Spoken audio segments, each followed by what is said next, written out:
इस वक्त AIMIM chief Asaduddin Owaisi press conference कर रहे, सीधा वहीं का रुख करते हैं। अच्छी बात है।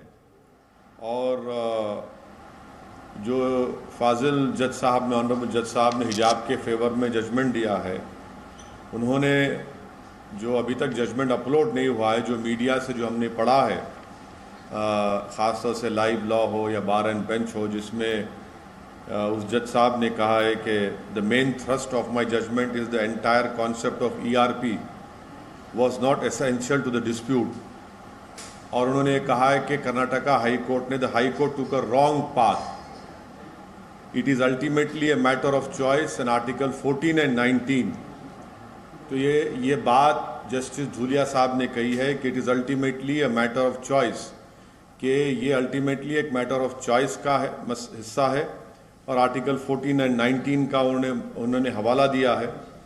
और साथ ही साथ उन्होंने कहा है, ये अपने घर की छत पर ही फल और सब्जियां उगाते हैं, महीने का 40 से 50 हजार कमाते भी हैं। इनसे सीखना है तो फ्रीडम ऐप को अभी डाउनलोड करो।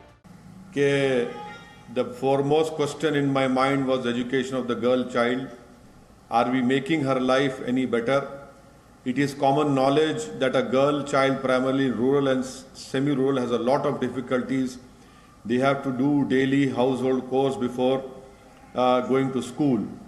और उन्होंने इम्पोर्टेंट बात जस्टिस धूलिया साहब ने कही है अपने जजमेंट में, जो एक्सर्प्ट मिला है, I felt that the judgement in BJ Emanuel squarely cover the issue. तो अगर आप जस्टिस BJ Emanuel का जजमेंट देखेंगे, जिसमें जस्टिस चिन्नाप्पा रेड्डी ने अगस्त 11, 1986 को ये कहा था कि suspending students based on their consciously held religious belief violated the constitution. तो हम तो ये उम्मीद कर रहे थे कि आज रेजोल्यूशन हो जाएगा, मगर एक सुप्रीम कोर्ट के जज का जजमेंट हिजाब के फेवर में आया है। और जो हाई कोर्ट का जजमेंट था, मेरी राय में it was bad in law, bad in terms of it contents, और it had misuse Quranic commentaries and translation. This has serious ramification, should not have been allowed. ये जो कर्नाटका की मुस्लिम लड़कियां हिजाब पहन रही हैं, इसलिए पहन रही हैं क्योंकि कुरान में अल्लाह सुब्हानहू व तआला ने उनको ये कहा है, हुक्म दिया है, और वो इसलिए पहन रही हैं कि कुरान में अल्लाह ने कहा है। तो बीजेपी ने गैर ज़रूरी तौर पर इसको एक मसला बनाया, इसको बैन किया, और खामखा एक रक्कस क्रिएट किया गया है। तो ये मेरी इनिशियल राय है। अब जब जजमेंट पूरा अपलोड हो जाएगा और जब हमको मिलेगा तो पढ़कर उस पर और तफसील से हम आपके सामने बोल सकेंगे। कर्नाटक हाई कोर्ट ने सर सवाल किए थे कि हिजाब जो है कंपलसरी प्रैक्टिस नहीं है सुप्रीम कोर्ट के, तो इसीलिए मैंने कहा है कि जो हाई कोर्ट का जजमेंट था वो it was bad in law, और उसके कंटेंट में भी वो ख़राब था, और उन्होंने गलत कुरानिक कमेंट्रीज एंड ट्रांसलेशन को इस्तेमाल किया।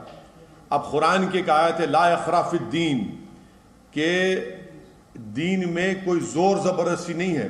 वो हिजाब के लिए इस्तेमाल नहीं हुई थी, वो रिलीजन के एक्सेप्टेंस में इस्तेमाल हुई थी। उलमा इकराम ने कहा तो आपने उसको हिजाब पे डाल दिया। तो इसीलिए हमने कह रहे हैं कि वो गलत था। वो ऑनरेबल जजेस ने वो गलत मिसयूज किया, बल्कि कुरानिक कमेंट्रीज और ट्रांसलेशन को। और उस जजमेंट में ये कहा गया कि स्कूल एक प्रिजन है, स्कूल एक मिलिट्री कैंप है, कैसा होगा बताइए। तो इसलिए वो मेरी राय वो है उस कर्नाटका हाई कोर्ट के 3 जजेस बेंच की। उसमें तो तीनों जजेस ने हिजाब को कहा कि जरूरत नहीं है। यहाँ पर सुप्रीम कोर्ट ने दो ऑनरेबल जजेस ने डिफर किया है, मगर एक जज धूलिया साहब ने हिजाब के फेवर में जजमेंट दिया है। सर अगर हम बात करें कि अब आपका टाइम चले जाएगा, फिर वो सोच लीजिए फिर आप। ठीक है, इंग्लिश में बोल दें सर छोटा सा। नहीं हो गया, आप चलिए करेंगे लाइव के लिए। हाँ, लाइव के लिए कि सब खत्म। इनिशियल रिमार्क्स बोल दिया हमने। कौन कल इन कर ले दो पहले, चलो। हाँ, उसके बाद नहीं बच्ची को। हाँ, अरे आप लास्ट में, आपका हो गया लास्ट टाइम। हाँ, रिपब्लिक कौन बैठेगा। ये अपने घर की छत पर ही फल और सब्जियां उगाते हैं, महीने का 40 से 50 हजार कमाते भी हैं। इनसे सीखना है तो फ्रीडम ऐप को अभी डाउनलोड करो।